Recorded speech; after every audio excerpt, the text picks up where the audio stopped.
რაც შეეხება თბილისურ მეიდას, მე ვსაუბრობდი იქ არაერთ საინტერესო თემაზე, მათ შორის სპორტულ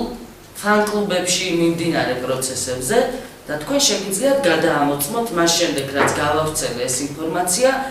რა მოხდა ამ სპორტულ კლუბებში, ანუ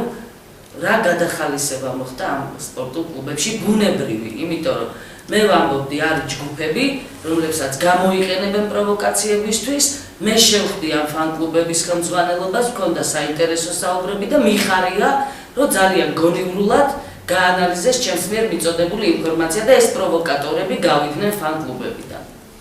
მე ვფიქრობ, რომ ამ ინფორმაციის გახმაურებით ჩვენ საზოგადოებას დავეხმაროთ, რომ პროვოკაციები ავირიდოთ თავიდან. გამოძიებას აქვს ეს მასალები, სხვათა შორის არის ძალიან საინტერესო ფოტომასალა, პირდაპირ გეტყვით და დოკუმენტური მასალა და მე არა ვარ ჭიკარიძე. იმუშაოს შინაგან საქმეთა სამინისტრო, საკმარისი მასალები აქვს